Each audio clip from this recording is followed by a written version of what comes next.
and turn it over to Donald. Hi. Your host and moderator and everything tonight. Okay, yeah, my name is Donald Gardner. I'll be your server for the evening. I'm a member of NYPAN Green with my wife Carrie, who started the chapter. So the agenda is in the chat if anybody wants to load it up. But basically, we're going to John O'Malley is going to be talking about unions, and Peter Pacheco is going to be talking to us about NYSNA, and then the candidate pledge and prep for Labor Day and some new business. We'll try to finish by 8 if we can. All right. Anybody had anything they want to raise before we get started? Okay, John, you're up.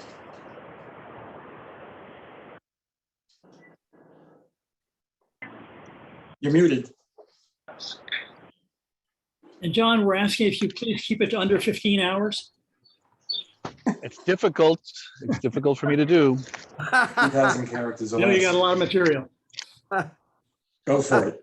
I mean, I'm gonna actually be very, very brief because honestly, I don't think, I was thinking about this today. I don't think that this is a presentation on the specifics of which things, it could be partially, which things do unions not agree with? Which things are unions willing to tell us about? But I think really more than anything, I think this was born from the discussions that we had about the legislative process and what should we do next? And where do we go from here? I don't know if that sounds right to you, but if it does, then I think that's really the direction that we should go in as far as, what to do next. Am I on track with that? Sounds good to me.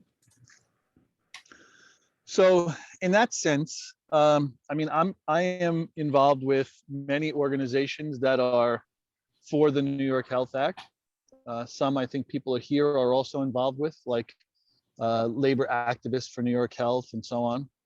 And I am part of a public sector New York City union whose position on the New York Health Act is, yes, we need universal health care, but this bill is not ready yet. It needs a lot of work. It needs a lot of amendments. It needs a lot of research. It needs, the healthcare system in New York State is really malignant. If that term doesn't offend anybody, I hope, in that it really reaches into various different parts of New York State law, from DSHRIP to DISH services to safety net hospital funding to enhanced safety net hospital funding. And all the different parts that are in there really have to be undone. We have to unscramble many, many different eggs in order to get this done. Just last week, I was on a meeting with the New York, the labor activists for health. And what they were saying was, hey, we just learned that part of the bill is talking about funding it through a Medicare Advantage plan. And everybody freaked out.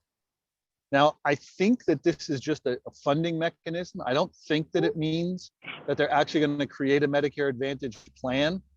And so, but a lot of the people that were on the call, people that are much more intelligent than me, were very concerned about this and really wanted to dig deeper into it and figure out what was what. So, I think that maybe as a starting off point, we should think about it seems like our strategy is, these pesky unions are a fly in the ointment to us getting this done. And there is no doubt that Stuart Cousins, Hasty, many of the legislators that are involved at the state level are, their position is that they're not going to push it forward. They're not going to do anything until the unions get on board with it. So I think that our goal should be, let's figure out what the unions are saying, what the unions are not saying, and figure out how to fix that stuff so that we can move forward. I think a lot of us in the progressive movement kind of feel like, hey, we've been doing this for a long time. We've been trying to deal with this. In some cases, they won't tell us what's what. So screw them. We're just going to go around them. We're going to go over them. We're going to try and find a way to get it done despite them and so forth. First of all, I don't think that's possible. Second of all, I think that even if it was possible, it's going to be very painful and hard for all of us to deal with. So let me pause there and see if there's any questions, response, anything that I can answer, and maybe we can just make it into an extemporaneous discussion.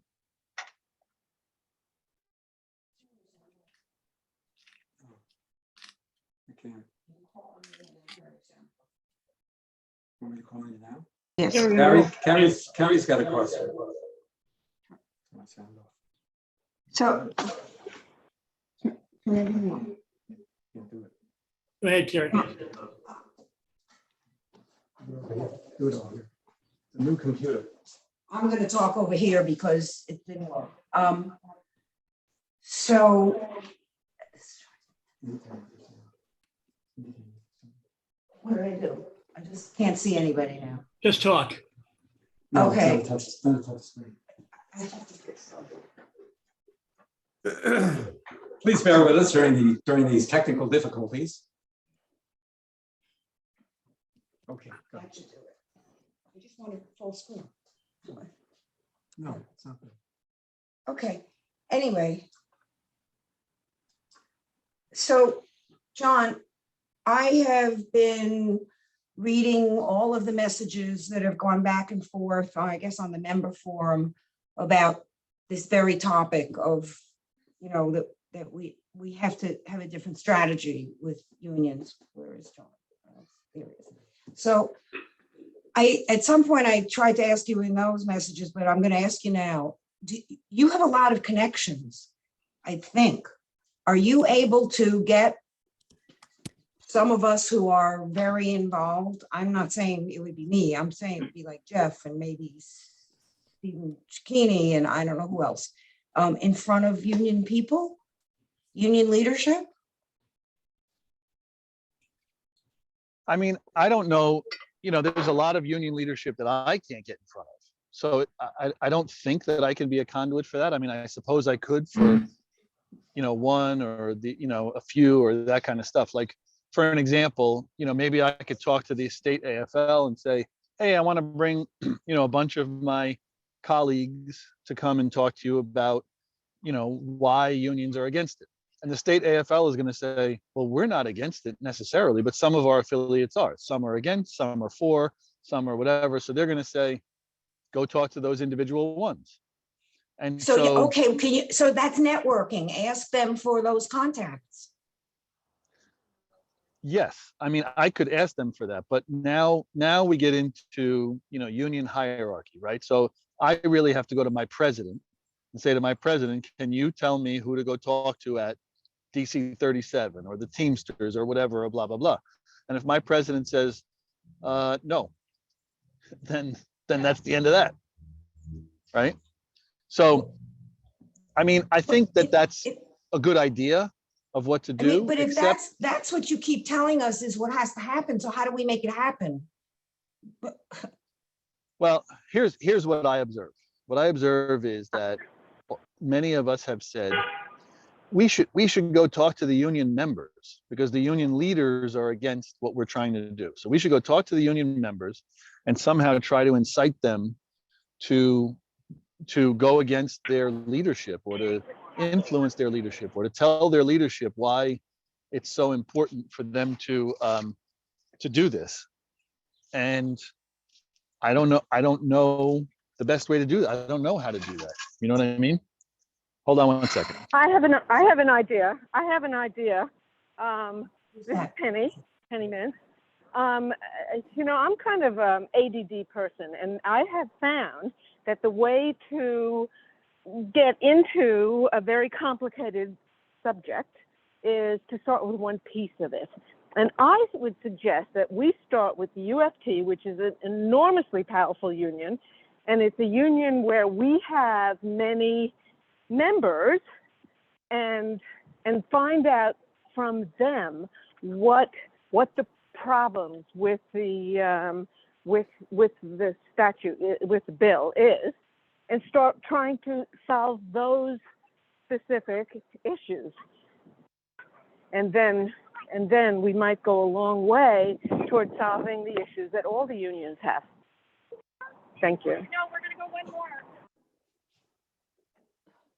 Yeah, I mean, really, if the issue is we need to listen to the unions and give them what they want to fix or adjust or adapt the bill to their needs, we need access. And I don't know if Gottfried and Gustavo Rivera are doing that. I don't know.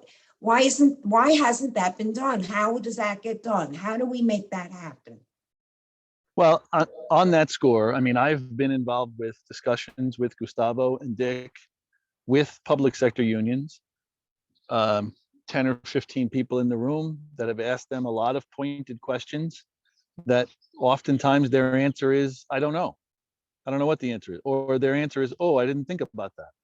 And so a lot of these unions are saying, you know, they have a bill that they want to pass, that they don't even know the answers to these questions. So Dick and Gustavo are going to have to go back and figure out what the answers are and then come back to us, right?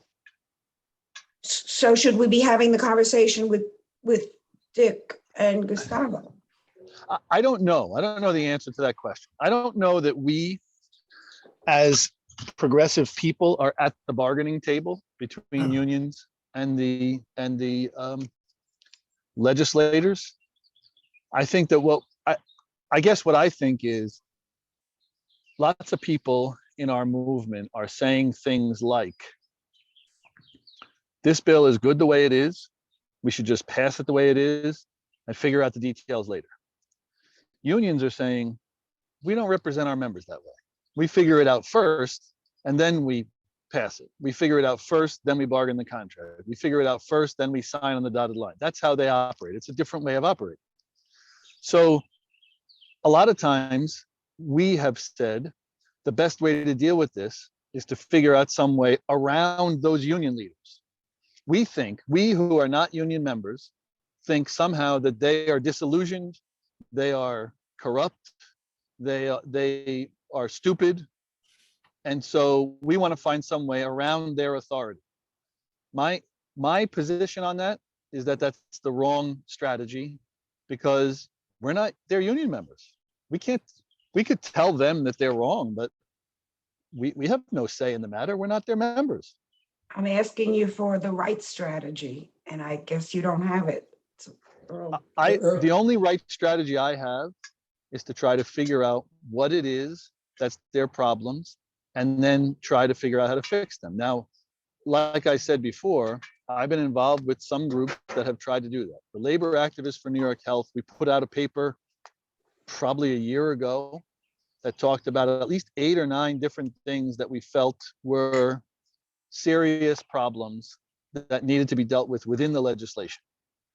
We also had a list of things that we felt like were still a problem for unions, but that were not things that could be fixed by the legislation. And just last week was our first meeting trying to dig into those things and trying to figure out, well, if they can't be fixed by the legislation explicitly, what can we do with them?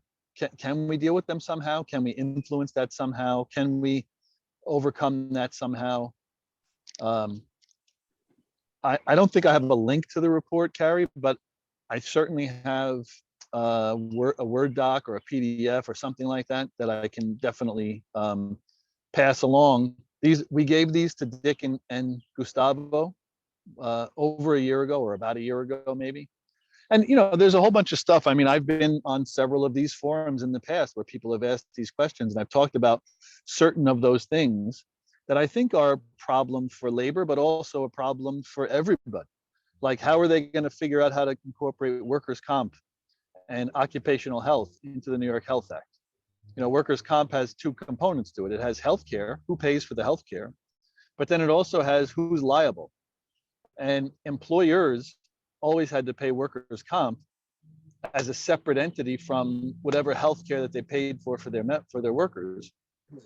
If somebody turned around tomorrow and said, from now on, all healthcare is paid for, then that would be the last safety video you'd ever see at work. That would be the last time they ever gave you a hard hat. That would be the last time they ever taught you how to tie off a ladder the right way, because they wouldn't have to do it. They wouldn't care, because the New York Health Act would pay for the would pay for the medical, no matter So what. is there a So- method to, Earl's got his hand up, but I just, one quick I'm question. on my phone, so I can't see any of that stuff. So somebody else Oh, has okay. to administer that. Yeah. Let me call on Earl, because he's got his hand up. Earl, Jeff, Jean, and me, actually. Oh, Hi, John, thanks for showing up again and sharing with us. So you mentioned right at the beginning that there were a bunch of details, or there was stuff that wasn't worked out in the bill. And I was wondering, do you have any specifics on that? Or is that in the report that you're going to be sharing with us? Because I think it's time that we address those specifics with legislators and iron it out. I mean, it's, if that's what's stopping us, let's fix those details. So do you have Yeah. that? Yeah, I think that there's two things that I'll say about that. The first thing is, yes, I will share that report with you. Some of you may already have it, if you got it from Len Rodberg or anybody like that. But I'll definitely share that. I guess I'll share it with Ting, and he can pass it on to everybody here and so forth. So that lists a whole bunch of stuff that is problematic.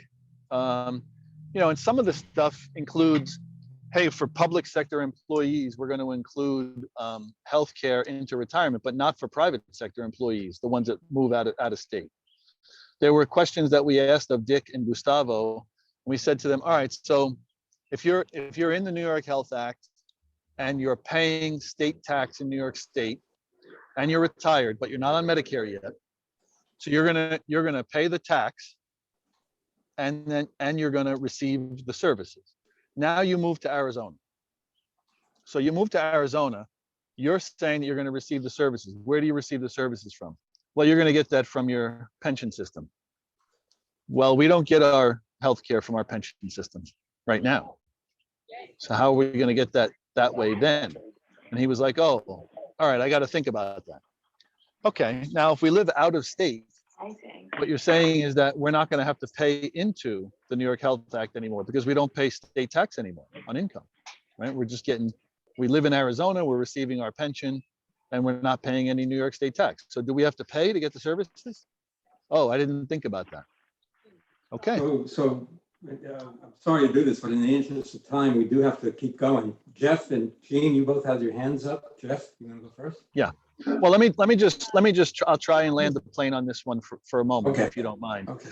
I think that there are some things on the list that people will see that are important, that need to be dealt with. But I think that there are also things that union leadership is not telling us, but that is also critical to them.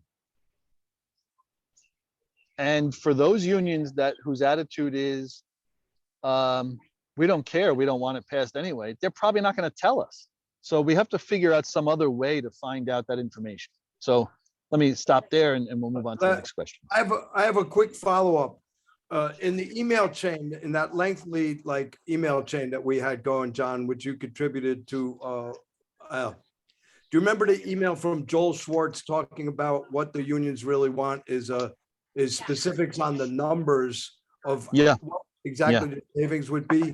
And do you agree with that email?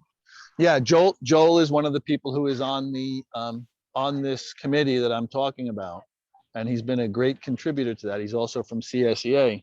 And that's definitely one of the biggest problems. I mean, when I bargain contracts right now for unions, if they say, if the management or the company or the employer says to me, we're going to either give you 3%, 2%, 2%, or we're going to give you 5%, 0, 0. Which do you want? Oh, wait a minute. Okay, let me figure out who works here, how many people are they, how much does each one make, how would that compound, you know what I mean? I have to do choice A and choice B and figure out which one. When I look at the New York Health Act, there is no answer. There's a lot of estimates, there's a lot of guesses. The RAND study guesses about a lot of stuff, but they don't know. The legislators don't know. Dick Godfrey doesn't know. Nobody knows how much it's going to cost. They're just guessing. And so when unions say, if I go to my membership and I say to them, hey, this is going to be a really great deal, it's going to give you benefits and it's going to be cheaper. I don't know if it's going to be cheaper.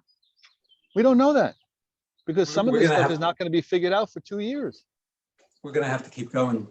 Jeff and Jean, you had questions or? I Sylvia? do, yeah, thanks, Donald, and thanks, John, for joining and sharing your insights on the union part of this equation. I don't think you'll be surprised, or probably anybody surprised, that I have a slightly different view on this issue. I do want to follow up with that last bit, where the tax brackets fall. I mean, it's not some random guess that the Rand Corporation made or that Len Rodberg has refined. These are, the authors of the bill literally putting forth tax proposals that would pay for the coverage under the bill that would be steeply progressive and that would be dramatically cheaper for the vast majority of New Yorkers, including for union members.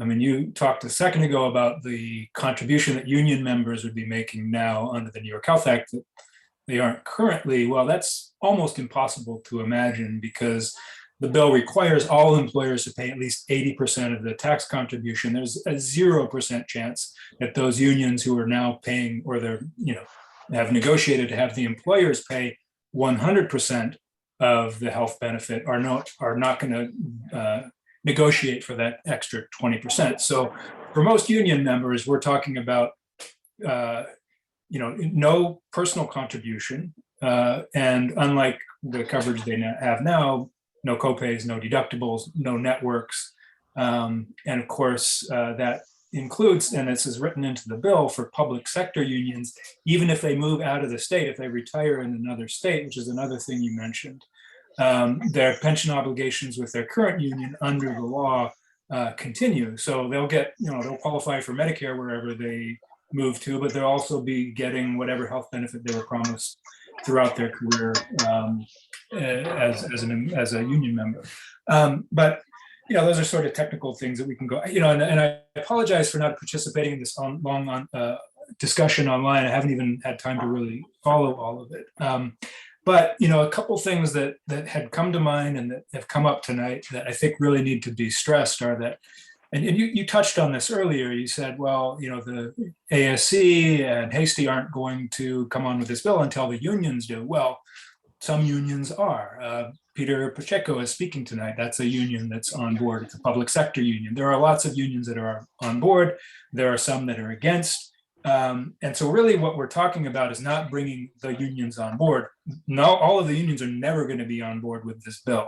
Certainly not the trade unions, probably not all of the public sector unions. I've been convinced of that for a long time. I've heard from legislators that if we got maybe one or two of these, like Penny mentioned UFT earlier, to break ranks and support the bill, that would be enough to turn the tide on this. But we're really talking about a few public sector unions that are holding it up at this point. And the ones that are never going to come on, I don't think should be the goal of this group or the campaign for New York Health to bring on board, because it's just not going to happen.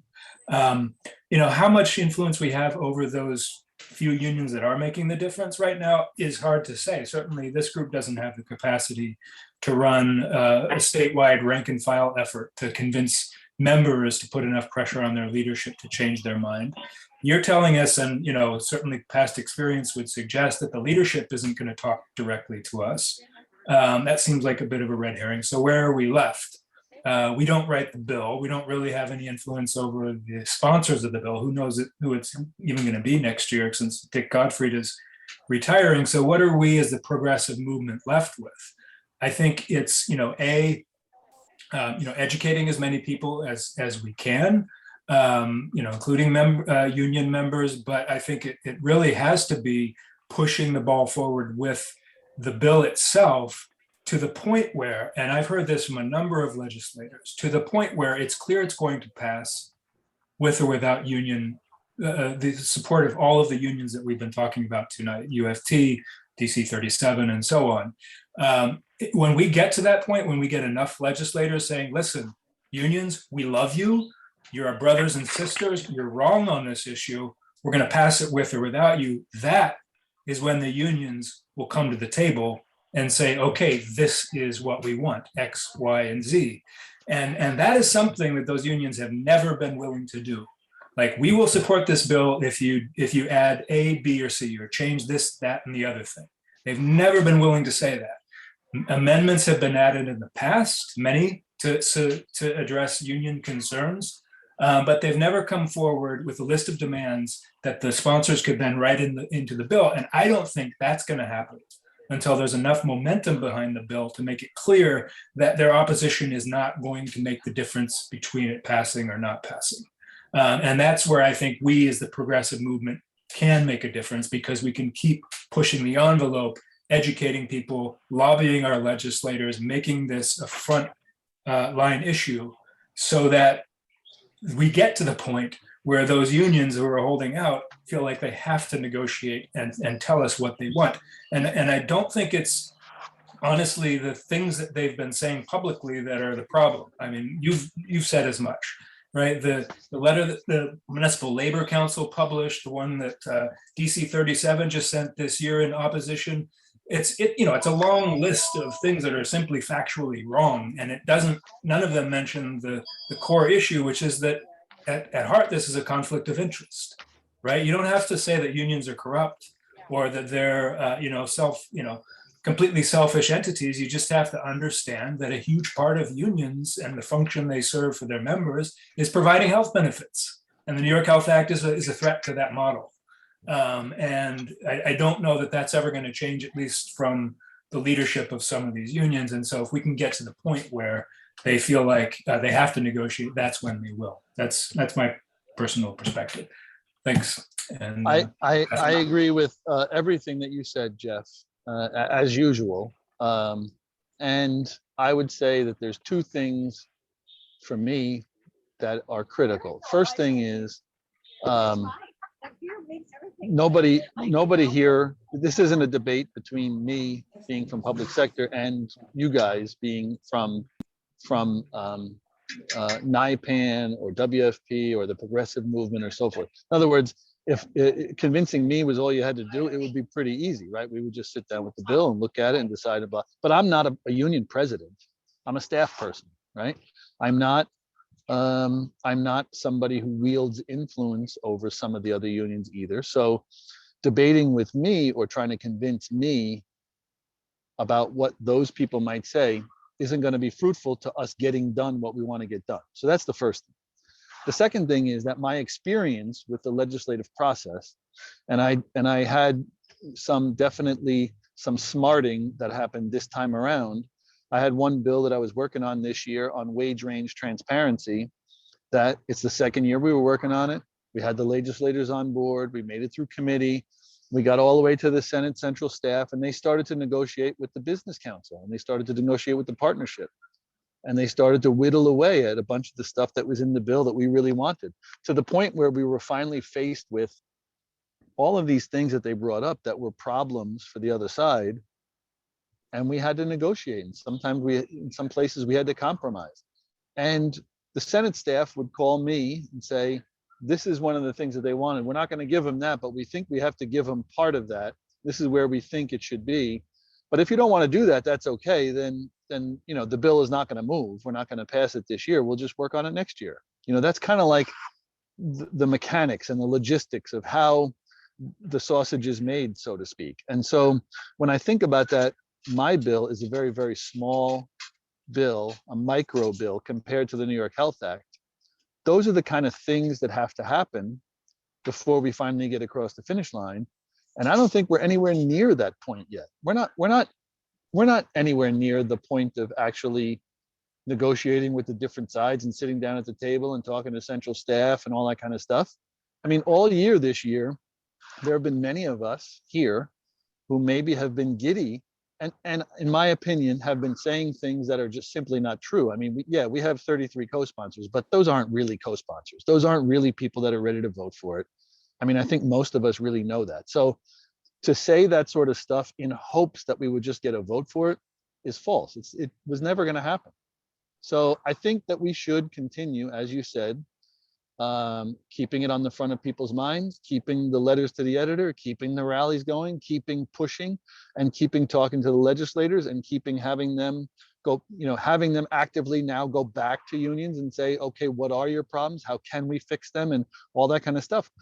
We might be 2 more years before we get to the point where people are actually sitting down and saying, okay, now let's work out these tweaks here and there. But before that, to your point, Jeff, some of the New York City locals are really have squeezed the lemon as far as they can squeeze the lemon when it comes to their medical benefits plans. And there's not much more that they can get out of them. You know, they're narrowing networks, they're trimming pharmacy stuff, they're doing all kinds of stuff, and there's really not that much left. So I think that there's going to be a time, and I've said this before, where they're going to start looking to the right and looking to the left for some alternative. And I hope that we are the alternative. But I think we need to do all the things that we can do to fix it in the meantime, so that when that day arrives, we're ready for it. The other thing that you said, I think, is really important. It's not necessarily corrupt, but unions have worked very, very hard to provide member benefits. And we do things that supplement the regular medical benefit system that we have through the employer. We have trust funds, and we have dental and vision and all that kind of stuff. And we're able to use that stuff as leverage for other parts of negotiation. Everybody talks about things like, well, unions say that they took less wages in order to keep their benefits. Well, now they're going to get their benefits, so they don't have to take any more less wages, right? That's really great. That sounds pretty good, but for an example, my union this year, we said to the city of New York, not this year, last year, they weren't sure what their tax revenue was going to be. They weren't sure if they were going to have some money, and they were really looking for a way to not have to put money into the trust funds. And we agreed with them that they wouldn't have to do that for a 6-month period, because the trust funds are run by us. We run them very well. There was plenty of money in there. Our members didn't lose any benefits during that time. So we kind of gave them some grace period where they didn't have to do anything for 6 months. And then after that, they had to pay us back all the money that they didn't put in. But in the meantime, what did we get for that? Well, we got a no layoff clause during COVID. And we also got the idea that if we have members that didn't want to get vaccinated, they wouldn't be fired. They wouldn't be disciplined. They could take a leave of absence for up to a year. And if they could retire within that leave of absence, they could leave. If by then COVID was gone, they could come back to work, right? So we were able to leverage the benefits that we had to get things that are outside of the benefits program. There are many unions that would not want to give up the opportunity to have that leverage. I don't think there's anything we can do about it. I don't think we can do anything to change this bill, or we can do anything to help them, or anything like that. But we have to understand that these are very real concerns, and they're not concerns because the union president gets to go out for a steak dinner with the president from Blue Cross Blue Shield. These are real concerns of real unions that get real benefits for their members. And we'll be taking away the ability, the leverage for them to be able to do that. So I think really the only thing I'm hoping to accomplish is so that people really understand that differently than how they've thought about it in the past, that, you know, unions are just in bed with the insurance companies, and that's why it's a problem. Thank you, John. Jean, I believe the last question on this subject. We really do have to move on. Jean, go ahead. It's more in the nature of comments. I'm a UFT retiree, and I took it on myself to contact the head of the UFT retiree You must be chapter. famished. Excuse me? Sorry about that. We all need to stay muted, please. Yeah, go ahead. Keep going, Jean. Yeah. So I took it on myself to contact the head of the UFT retiree chapter. And what I was planning to do was take the statement that the UFT and other unions had signed on the year before at the end of the legislative session. And I gathered up a group of retirees with me and was asking for a meeting to discuss what they had signed off on from the viewpoint of there being things in the statement that were deceptive and things that were just flat out false. And figured I'd, ask for this meeting, made it very clear that this was not going to be about the Medicare Advantage thing. And he agreed to the meeting, and we had the meeting, and it was very amicable.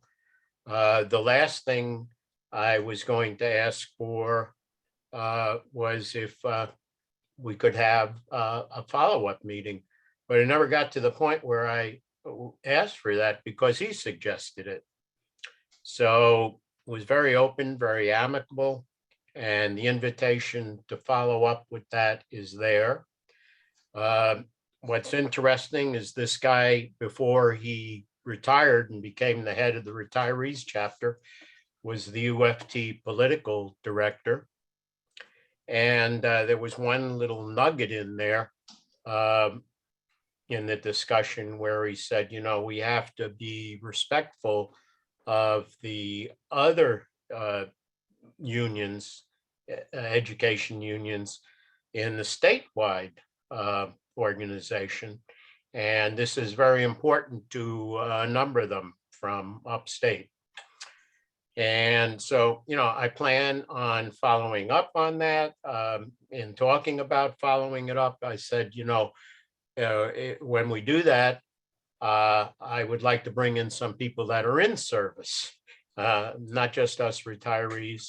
And he was receptive to that idea. And then I said, you know, I'd also love to bring in people who know more about this, have more expertise on this than we do. And that he was not receptive to. He said, no, we should limit it to teachers. So I don't know what's going to happen when I gather up some in-service members and request a follow-up meeting. But I really think we have nothing to lose by asking for meetings. If he had turned me down, I would have contacted Michael Mulgrew's office. You know, I'm pretty nervy. I wouldn't be intimidated by that, and asked for a meeting with him. Who the hell knows what's going to happen? The worst is you waste a phone call or an email. So I think we ought to be talking to unions, and if we can get some back and forth with the sponsors of the bill, straightening out some of these things, that's all to the good. I want to thank Jeff and John, because I had asked a number of people prior to me doing this, you know, for information. I wanted to make sure my facts were straight, get an idea about the landscape, and make sure that me doing this wasn't going to interfere with something else that was happening. And the only people that responded were Jeff and John. Others didn't. And I think maybe that says something about what we're doing, or we should be doing differently. I think we have to look at everything we're doing, not just the unions, but everything we're doing, because most people in the state have no idea that there is such a bill like this. Look at it from the marketing, look at it how we overcome all the money that's arrayed against us, and the media sentiment, and you know, how we're doing the things we have been doing, if there might be more effective ways. I would suggest, you know, maybe pulling together a couple of hours, Zoom a couple of hours long, where people throw ideas out, and some of them are looked at and some of them are rejected. And I guess that's all I have to say at this point. Okay, thank you, Gene and Jeff and John. Thank you for your input. I guess a takeaway from this could be when does the strategy get laid out? When does the tactical plan get laid out? Maybe some folks can sign up to. Earl started. Yeah, Earl, right. Earl started a work plan, and I offered project management support for you, Earl. If you want it, I'm happy to help. Just doing the milestone chart for a start. So maybe we can take that offline. So Peter, where are you? You've been waiting patiently in the back. Peter Pacheco will talk about NYSNA and the upcoming negotiation with Health and Human Health and Hospital. But what's the H and H? H and H, Health and Hospitals. Health and Hospitals. Thank you. Peter, take it. the backbone of healthcare in New York State. So I just want to start with a quote from, can everybody see this? Just to underscore the urgency of this. Jason Stanley is a philosopher at Yale, and he wrote this pretty good book, I think, about how fascism works. And one thing that really drove it home to me was a generous social welfare system unites a community in mutual bonds of care rather than dividing it into factions that demagogues can exploit. In lieu of what's going on with the hearings right now, and also I heard a segment that the neo-Nazis are organizing in New England, I think that we really need to take this serious. Okay, so I am part of the negotiating committee for our next contract in H and H for the city hospital system. We are 10 people who ran as a slate, and we, for lack of better and huge air quotation marks, we represent the more aggressive left wing of NYSNA. NYSNA was instrumental in bringing the New York Health Act out 30 years ago. There were people from my union who talked with Gottfried, and they helped start this bill. But as far as I'm concerned, they have largely been missing in action for a long time. They hand out swag. We're working on it, but not as aggressively as I think we need to. I hope that NYPAN, not just the single payer committee, but the New York Progressive Action Network and also the Campaign for New York Health can manifest some kind of support in our upcoming contract fight. The New York City hospital system we're bleeding nurses to the private sector because they get better pay there. We're bleeding nurses to agencies because they're paid 3 times as much as we're paid. And that has huge ramifications for safety, in my opinion, in the New York public system, which should be the gold standard for healthcare in New York. When it comes to unions, I think that, it was mentioned that, okay, so Stuart Cousins and Hasty said that they didn't want to bring it to a vote because some municipal labor unions were still against it, and the municipal labor council, whatever, said that the reason that they didn't want to support it was that they've been giving up wage increases. I think we need to underscore the fact that the unions that are not supporting this bill are continuing sacrificing their members' wage increase. And I don't think that we need to coddle a couple of privileged snowbirds who wants to retire outside of New York State. They cannot hold the healthcare for the rest of the population in New York State hostage. I think we need to be a lot more aggressive. So I would like to hear any ideas about how we can link our contract fight to highlighting our fight for the New York healthcare obviously, there's the wage increase.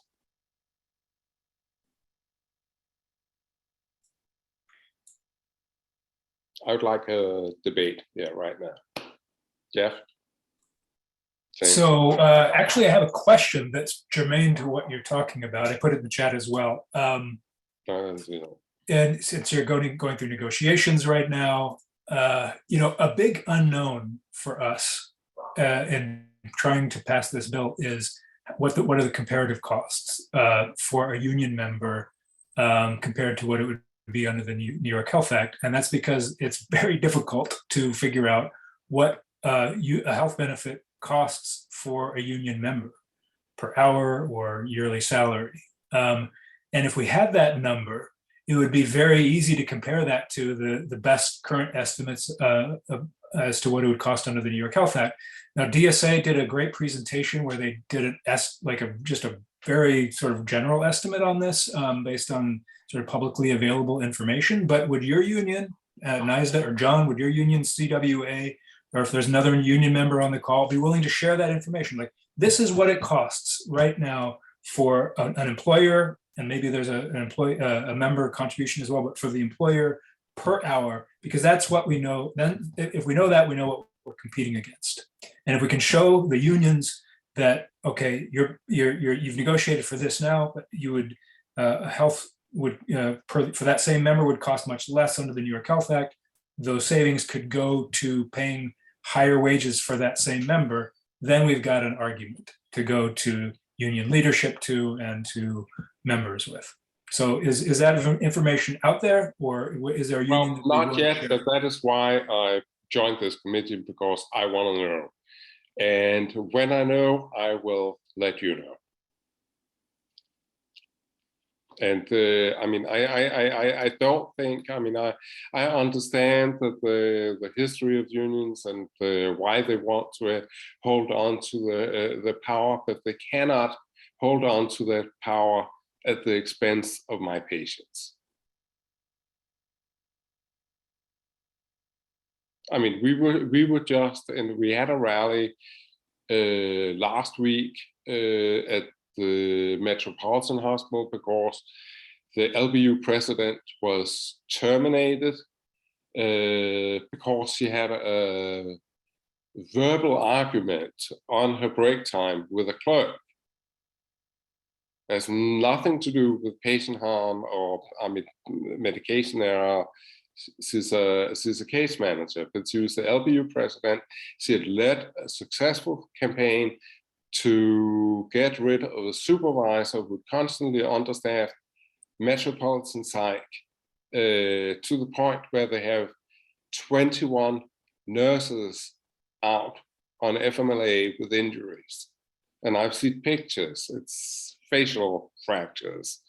I've seen pictures of blood on the floor. And this is what the city hospital system is ending up like. And this is, I mean, I'm not quite sure how during the contract negotiations, but I want to highlight our fight for an equal system, a fair system. And I want to highlight the fact that we right now have a two-tier system where we have some people who get better healthcare than other people, because apparently Americans think that some people deserve better healthcare than other people. I don't know why that is. I did not grow up here. All I know is, does America have a history of thinking some people are better than other people? I think so.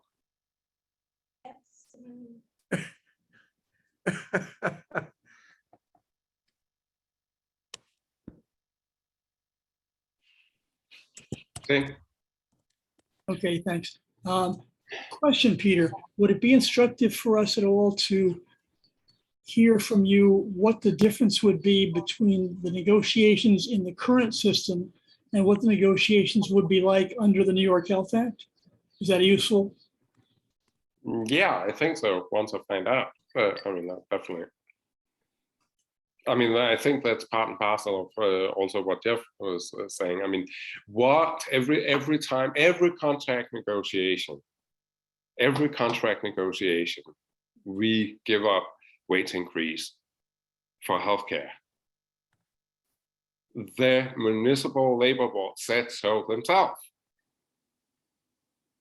Sarah Nelson, who I don't know if she's going to end up as the president of AFL-CIO, but I hope so. I mean, she has been saying that we don't have to negotiate what we can legislate. I think the unions who are dragging their feet, I think it's bullshit. But once I get into this, then I can give you the numbers. But in return, I need you guys to support our contract fight. In a manifest way.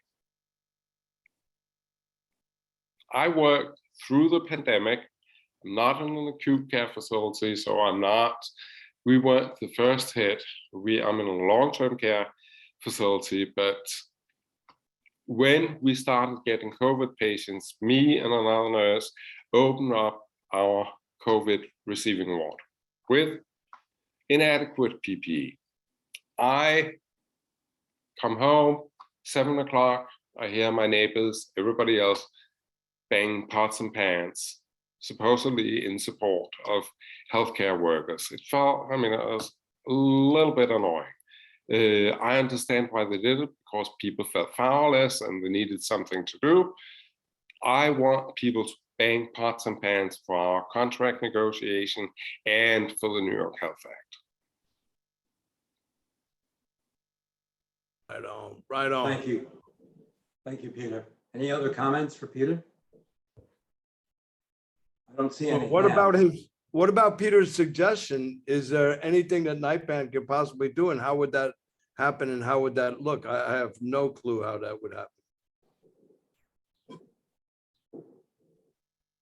Anybody have a thought for Earl? Yeah, so Peter, would the question be simply having bodies like on a picket line effectively outside a hospital, or are we talking about trying to affect legislators in some way, or what's? It would be. Where might we apply for there this? won't be picket lines because of the Taylor law. We can't. We can't strike.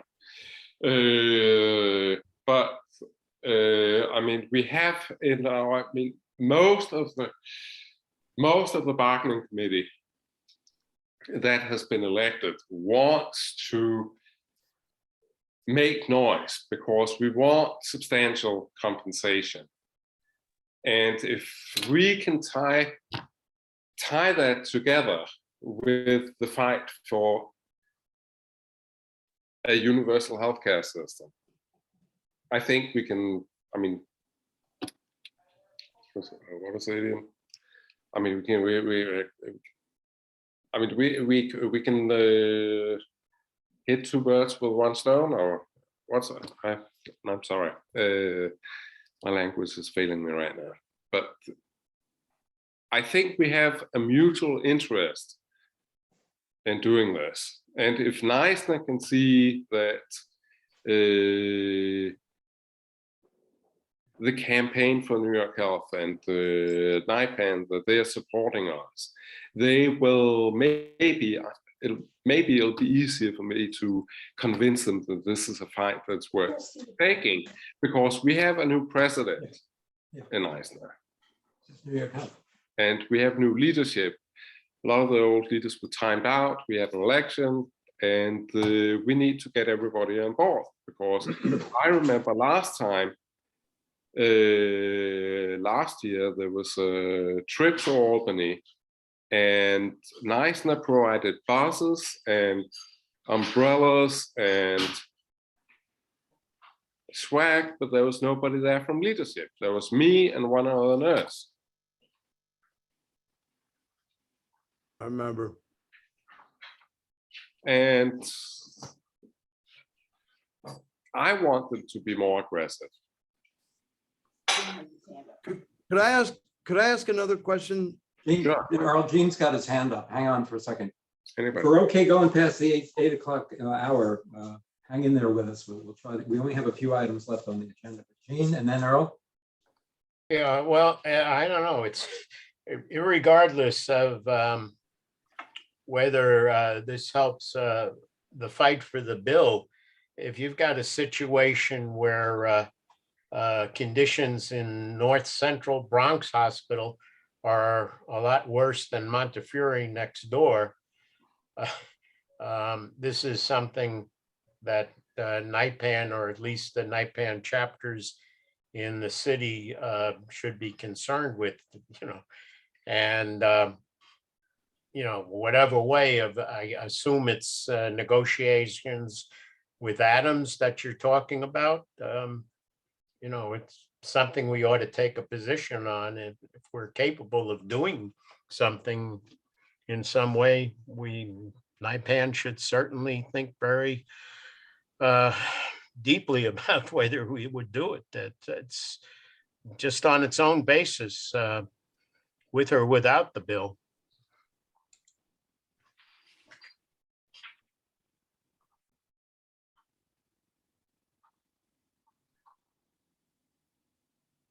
I agree. You had your hand up. Sorry. Peter, did you want to answer? Okay. Earl, go ahead. So I have a question for John. I see, John, you're still on the call. And so you're, as a union member in a different union than NYSNA, when you see the nurses are suffering nationwide and in New York City, what is the likelihood of some solidarity between unions to come over here and, and to help out the nurses in their fight? Is that something that's a thing of the past where unions actually support each other, or is that something that could theoretically happen? And how would that happen?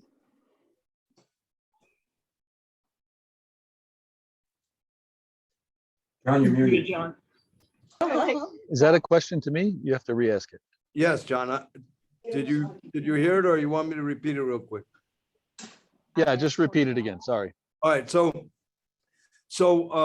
we know that the nurses nationwide and in New York City are suffering. They're taking a beating. They're working incredible hours. They're getting sick. All what you heard Peter say and what we know from the news every night. So is there a chance of some solidarity between the other unions and it coming in support of the nurses, not only for the New York Health Act, but also for the nurses in their current, just the situation that they're in? I don't know if that's a thing of the past, solidarity between unions, or if that's something that could happen today, and how would that happen, and how would you push for that if it's in your if it's part of your bailiwick? I mean, my wheelhouse is legislation. And so this year I worked with the AFL and with NYSNA and with a lot of other unions to pass the 3 bills that we got passed, which include limits to forced overtime for nurses. There was one for the hospitals, there was one for home care, and then there was also one that increased the penalties if the employer violated it. So we worked very hard to get that done, and it wasn't going to get done. So we definitely worked on that stuff. In addition to that, we got the staffing bill done not this legislative session, but last year, part of this session, the first half of this session, which will also help them. And, CWA, we have 10,000 nurses that work in Buffalo for Kaleida Health and for Catholic Health. So in that area, NYSNA is in ECMC. Down here in the city, NYSNA is in health and hospitals and other places, while 1180 is in roles also in health and hospitals that are, supervisory and administrative and stuff like that. So yeah, we definitely work from the legislative standpoint, we definitely work hand in hand with all that kind of stuff. But I don't know about, contract negotiations and things like that. I was definitely involved with some mobilization activities at Harlem Hospital a few years ago, where we got the members of all the different unions that were in there to come out and protest on the street together and so forth. So it's definitely not a bygone era. We definitely continue to do that stuff. I don't think that changes I don't think that changes the situation with the New York Health Act. You know, I think that that still has the problems that it has, but we definitely work together in other ways. Thank you. All right, can Thanks. I ask you a question? Yeah. Okay, so if you have the New York Health Act on one side and you have nationalization of healthcare, which is basically where, I mean, there's no more private facilities. Everybody who works in the healthcare system is a civil servant. Where do you think that would be a better way to go? I'm not sure that I understand the question specifically. Oh, okay. Okay, so I'm from Denmark. In Denmark, we have socialized medicine. I mean, it's pretty much the same system as NHS, right? So it is, healthcare is a public good. Okay, there are, I think there's 1, 2 private hospitals at this point that might be able to do plastic surgery and stuff like that. But otherwise, healthcare is nationalized. Do you think that would be a faster way of getting the reluctant unions on board? I mean, first of all, let me say that I can probably tell everybody here stories. You guys could probably tell stories back to me about, you know, trying to get my wife insulin pump, you know, approved, and dealing with my mother-in-law on Medicare with the Medigap policy, or myself trying to get urgent care on the weekend. Well, do I want to pay $150 and go to the emergency room, or do I want to go to an urgent care? Which ones does my insurance cover? You know, all that stuff would be out the window if we had the New York Health Act, as far as I can tell. So we all agree on that stuff. So you're not asking me a question as if I am the union president who is in charge of this. You're asking me a question as a progressive activist who's here, who believes in the policy and the principles of trying to get this done. Well, I think you were kind of fudging your answer whether you're going to support our contract, right? You were telling me what you've done in the past. I want to know whether you and the people that you have access to, whether you are going to come out and support our fight for a fair wage at Health and Hospital. I mean, my assumption is that the answer is yes, but I am not the president of the union, and I am not the executive board of the union. Even I, you know, I'll say to my president, hey, there's the HEAL Act that just came out. This is a DC 37 bill that just got passed this year. Are we supporting this bill, or we're not supporting this bill? And my president will say, well, I'm not really sure. Give me the details of it. I'll go back and talk to the executive board. And then she'll not only do that, but she'll also talk to DC 37. She'll also talk to the Municipal Labor Committee, right? She'll seek out all the resources that she can to understand whether this is good or bad or whatever. And she might get back to me after the next executive committee meeting, which could be a month from now. It could be 2 weeks from now. It could be whatever, right? So it's definitely not my decision to decide one way or the other. If I was to say to you right here, yeah, I'm John O'Malley, I'm from CWA, we are with you, we're going to be with you, I don't have any authority to say that. I mean, I can tell you I'll come if you want, you know what I mean, as a person. I do. But, you know, but I have been involved with NYSNA for quite a while, from, you know, since before Pat Kane, and when I used to deal with Tara Martin all the time, and so forth. So, you know, we've worked in conjunction together. We've also, you know, some of the nurses that we have in CWA upstate and in Western New York have had their conflicts back and forth between NYSNA and CWA and those locals up there. So, you know, if I could help to fix those problems, I would definitely do that. I don't know that that's part of my responsibility or part of something that that is my job to do that or whatever, but I'm certainly, you know, I'm feeling supportive, and I don't mean in the way of putting a bumper sticker on my car that says "We support the troops." I mean, actually sending socks. You know what I mean? That kind of thing. So, contract bargaining, I suspect that yours and ours will be happening either at the same time or sometime close to one another. So if that's the case, then I certainly hope that we will be together doing that. Well, it's the city of yes. Yeah. Okay, thank you both. It is now 10 after 8. We have candidate pledge from Jeff. And prep for Labor Day. Ting has told me we can put off the Labor Day prep for the next meeting. Jeff, do you want to say anything about the candidate pledge before we close? Yeah, I'll be very brief. So we have a very small window here, especially before the assembly races, to get as many candidates as possible on board with a firm commitment to support the New York Health Act before the primary on June 28th for the assembly, or for the Senate on August 23rd.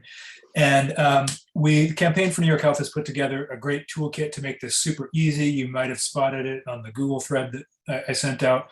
But at this point, we only have like 8 candidates on the pledge who filled out the pledge. We need to cover the whole state. Not just, there are other groups working on this, but if you have a chapter where you can adopt a candidate, there's one of the links in that toolkit that I just put a link to in the chat is to adopt a candidate. That's just telling the campaign, okay, I am going to send this pledge to this legislator or these legislators in my district to try to get them to fill it out, make a firm pledge, and there are different levels of commitment they can make to it, from co-sponsorship all the way up to, being a prime champion for it and holding town halls and that kind of thing. But we need to do this pretty quickly. I mean, ideally, we'd like to get all these in by June 20th, and that's, just it's a week away now. So if you haven't already signed up to adopt a candidate, please do.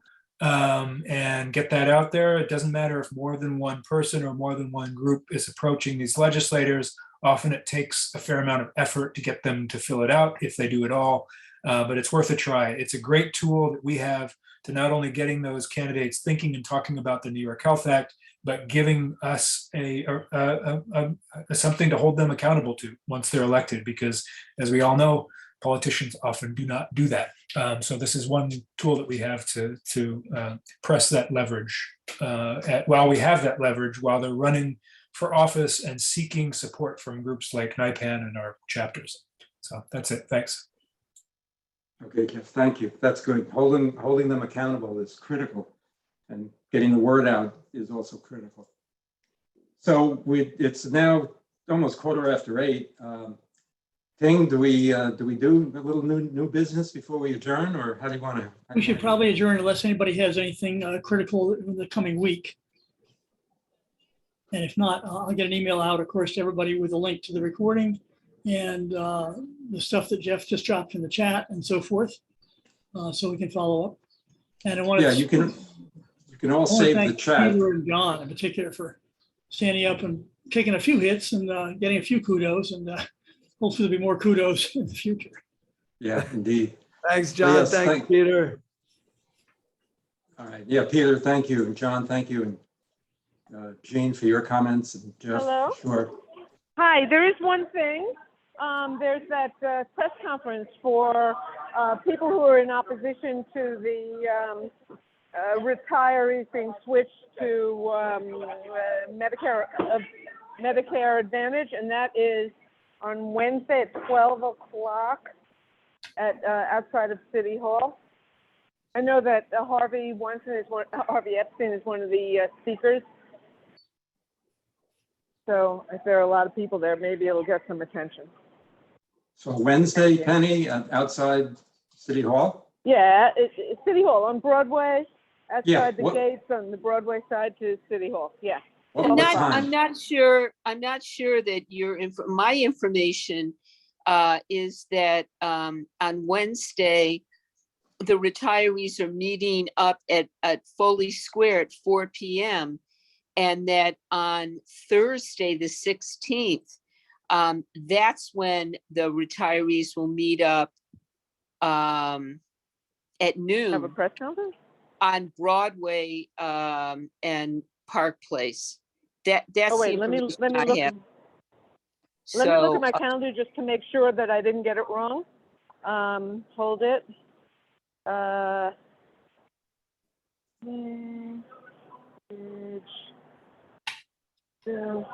Oh, yeah, you're right. It's Thursday.